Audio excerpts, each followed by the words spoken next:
떡을 주기도 하고 과자를 주기도 하고 그래서 어렸을 때 이 부활절은 거의 뭐 교회 축제뿐만이 아니라 온 지역의 축제라고 얘기할 정도로 큰 행사입니다. 하나님의 은혜로 부활절 뭐 행사라는 의미를 떠나가지고 의미가 있지요. 예수님이 부활하신 것을 기념하는 날이라는 것이에요. 예수님이 사신 것을 믿으십니까? 지금도 살아서 역사하시는 분이 바로 하나님이십니다. 이 인도의 성자라고 하면은요, 이 타고르, 간디, 그 다음에 썬다싱이라는 이 세 사람을 갖다 지칭합니다. 이 특별해서 썬다싱이라는 사람은 인도의 아주 위대한 인물이면서도 기독교인이면서 하나님의 복음을 열심으로 전했던 너무나도 위대한 인물로 나와 있습니다. 이 썬다싱이라는 이분이 이 복음을 전하면서 어느 정도였었냐면은요, 이 히말라야의 그 얼음산 있지 않습니까? 이 산을 내가 그네 전에 책을 갖다가 그분의 위인 연집을 읽으면 거의 몇십 번을 갖다가 넘다가 행방불명해서 복음 전하려고 그 산 속에 있는데 복음 전하려고 그 얼음산을 갖다가 일반 등산도 아니고 그 오래전에 그 산을 넘고 복음 전하고 또 넘고 또 넘고 하다가 몇십 번 전하다가 실종되었어요. 그러니까 산에서 아마 뭐 태풍이라든지 눈폭풍에 맞아가지고 뭐 이렇게 해서 어떻게 행방불명된 것 같아요. 그만큼 본인 마음속에 복음에 대한 열정이 아주 뜨거웠던 분이시죠. 이 썬다싱이라는 분이 영국에 갔을 때 교수님들이 물어봤어요. 원래 그 인도라는 나라가 힌두교가 뭐 거의 다 힌두교를 믿고 있거든요. 그 힌두교고 또 썬다싱도 힌두교였었는데 어떻게 하나님을 믿느냐? 도대체 무엇이 당신을 갖다 하나님 믿게 했냐? 라고 했더니 썬다싱이 아주 이렇게 짧게 얘기했다고 합니다. 지금 예수님은 살아계시지 않습니까? 이유는 딱 한 가지. 예수님은 부활하셨다는 것이에요. 힌두교건 여러분들 뭐 안상홍 증인에도 안상홍도 죽어가지고 끝났는데도 불구하고 이 뭐 참 어처구니 없어요. 죽은 자를 갖다가 이 사람은 살 수 있는 존재가 아니거든요. 근데 안상홍은 부활할 거라고 사람들 그걸 믿고 지금까지 믿고 있는 종교가 하나님의 교회라는 그 이단 종파를 얘기하는 거예요. 통일교 문선명 자칭 예수라고 했지만 죽었어요, 안 죽었어요? 죽었어요. 똑같아요. 몰몬교에 있는 스미스라는 사람도 철을 갖다가 27명씩 36명까지 거느리고 온갖 악행을 저지르면서 이단을 만들었지만 그도 죽었고요. 이만희도 자칭 예수라고 얘기하는데 죽을 것 같아요, 안 죽을 것 같아요? 제가 예언하건데 얼마 안 남았어요. 얼마 안 남았어. 참 그래요. 뻔히 드러날 것인데도 불구하고 사람들은 거기에 믿고 있더라는 것이에요. 여러분들, 하나님은 살아계셔서 우리 삶 가운데 지금도 동행한다는 이 사실, 하나님이 이 은혜 가운데 우리가 감사하고 기념하는 성도가 되길 원하시는 것이죠. 여러분, 칼바르크는요 아주 위대한 시인인데 이렇게 얘기했습니다. 부활 설교는 짧으면 짧을수록 좋다. 왜냐하면 예수님의 부활은 설명이 필요 없는 너무나도 분명한 역사적인 사건이기 때문이다. 말이 필요 없다는 것이에요. 예수님의 부활하심을 믿으십니까? 믿으시면 이게 더 이상 말이 필요한 일이 아니죠. 예수님이 당시에 2000년 전에 부활하셨을 때 제자들에게 나타난 것뿐만이 아니라 뭐 한두 명에게 드러난 게 아니지 않습니까? 분명히 죽었다는 사실도 알고 살아났다는 사실도 알고 흩어져 버리고 도망가 버렸던 12제자들이 다시 부활 사건을 목격하고 나서 순교자가 되지 않습니까? 왜 그들이 도망갔는데도 불구하고 다시 모였을까요? 왜 주님을 위해서 순교하는 사람이 됐을까요? 예수님이 살아생전에 끊임없이 얘기했던 말들이 내가 죽었고 부활하실 거라는 것을 미리 가르쳐 주는데 정말 죽으셨는데 다시 살아났기 때문이에요. 이것을 목도한 제자들이 자신의 인생의 모든 것을 줬고 주님께 온전히 순교하면서까지 주님을 따르는 사람이 됐다는 것이에요. 이 은혜가 여러분들의 은혜가 되기를 간절히 소망하는 거죠. 여러분들, 이 부활에 대해서 어떤 템포를 잡을까? 사실 이 본문의 말씀은 작년에 전했던 말씀의 본문이에요.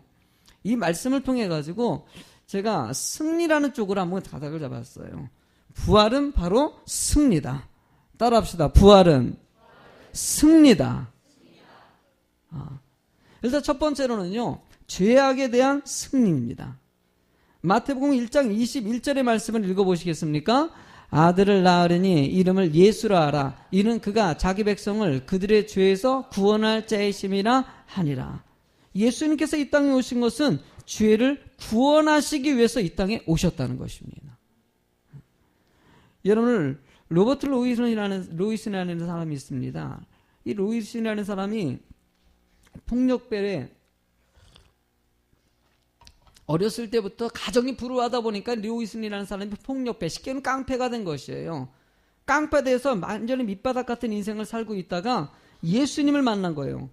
조지 휘필드 목사님이 길거리에서 말씀을 전할 때 그 말씀을 듣고 마음에 감동을 받은 거예요. 야, 인생 이렇게 살면 안 된다. 여기서 깨달은 것이죠.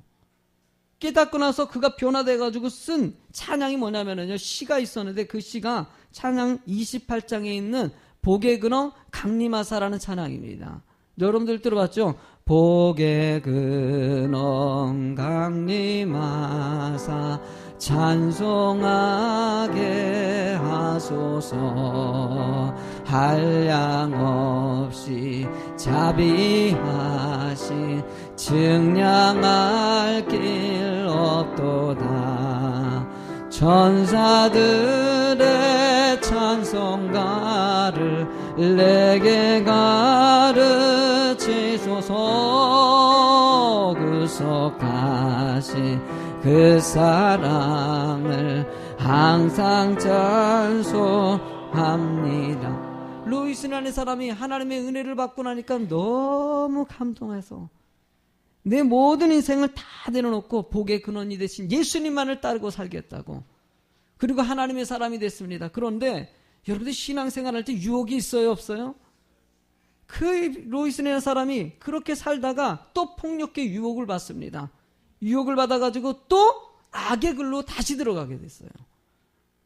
분명히 하나님 믿었던 사람인데 하나님 앞에서 멀어져 버렸던 것이죠.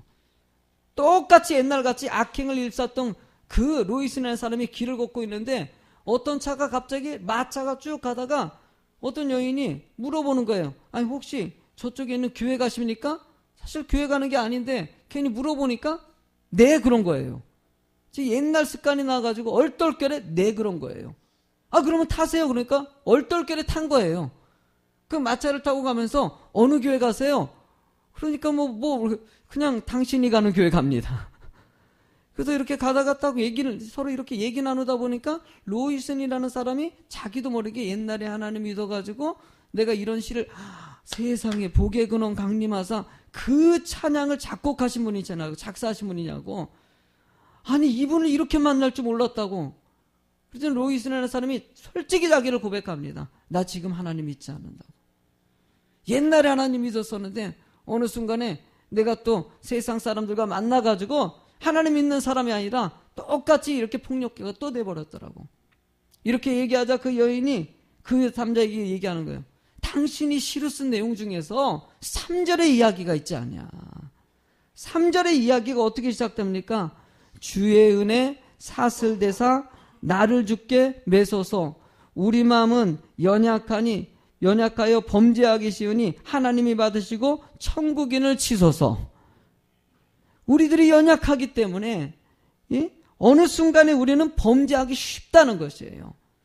그래서 주님께서 천국인을 치워줘서 하나님 앞에 다시 당신을 부르시는 거라고.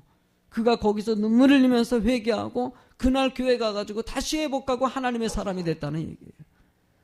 여러분들 이 바울 사도도요 하나님의 삶을 살아가면서 죄 때문에 얼마나 갈등을 했는지 몰라요. 분명히 하나님의 사람인데도 죄 때문에 갈등을 했어요. 그래서 오히려 로마서 7장 24절에 보면은요, 오라 나는 공고한 사람이로되 이 상황의 몸에서 누가 나를 건져주랴. 얼마나 내적인 갈등이 심했는지. 분명히 의롭게 살고 싶고 은혜 가운데 살고 싶은데 속에 있는 죄의 문제를 갖다가 해결하지 못해가지고 너무나 힘들어했다는 것이에요. 바울사는 또 이렇게 얘기합니다. 로마서 3장 10절의 말씀을 한번 읽어보시겠습니다. 앞에 보시고요. 기록된 바 의인은 없나니 하나도 없으며 깨닫는 자도 없고 하나님을 찾는 자도 없고 다 치우쳐 함께 무익하게 되고 선을 행하는 자는 없나니 하나도 없도다 라고 얘기합니다. 저는 이 말씀이 너무나도 은혜가 돼요. 의인이 하나도 없는 거예요. 가르쳐도 깨닫지 못하고 변화가 일어나지 않는 이 세대 가운데 바울 사도도 그래도 바울 사도는 변화가 되지 않아도 의인이 없고 우리는 부족할 수밖에 없다. 그래도 말씀 전하고 또 그래도 말씀 전하고 내가 해야 될 일이 바로 그런 일이라는 것이에요. 바울 사도도 사역을 지나가면은 이 알게 모르게 죄성 때문에 힘들어하는 그 순간 가운데서도 그래도 나 하나님 의지합니다. 여러분들도 한 주간 지내면서 하나님의 은혜 가운데 사셨습니까? 여러분들 그렇게 죄 하나도 안 짓고 여러분들 온전히 좋은 일만 하고 성경적이고 늘 감사하고 늘 기뻐하고 이렇게 살았습니까? 어느 순간에 미움도 오지요. 어느 순간에 힘들기도 하죠. 낙심도 오지, 좌절도 오지요. 그래도 이 죄인 이 몸 가지고 주님 정말 주의 은혜에 사슬대사 주께 나를 메소서라고 하면서 겸손한 마음으로 또 주님을 의지하고자 회개하는 마음으로 나오신 거 아닙니까? 여러분의 주일 예배가 이 죄의 문제를 풀어가는 은혜의 시간이 될 줄로 믿습니다. 여러분들의 모든 쓴 때들이 깨끗이 씻겨주고 그래서 사죄 해결을 드리는 것이에요. 하나님 한 주간 동안 지었던 모든 죄를 용서해 주시고 이 예배를 통해서 주님 용서 은혜 가운데 말씀으로 다시 죄 다 비우고 나서 뭘로 채웁니까? 은혜로 채우는 것이에요. 말씀으로. 여러분들이 좀 속에 있는 이 악한 근성들 지밖에 모르고 남 절대 못 봅니다. 오직 자기밖에 모르고 자기는 잘하는 것 같은데도요 어느 순간에 여러분들 악한 이 속의 근성들이 얼마나 많이 나오는지 몰라요. 이 근성을 비우시고 사랑으로 채워가지고 그 은혜의 삶이 되길 원하신다는 거예요. 여러분들이 이 죄의 문제를 해결하기 위해서 예수님이 오셨다는 것은 큰 은혜입니다. 우리가 기도하면 모든 것을 용서받지 않습니까? 로마서 8장 21절의 말씀 읽어보실래요? 그 바라는 것은 피조물도 썩어짐의 종노릇한 데서 해방되어 하나님의 자녀들의 영광의 자유에 이르는 것이 여러분들이 마음의 평안함을 이루기 위해서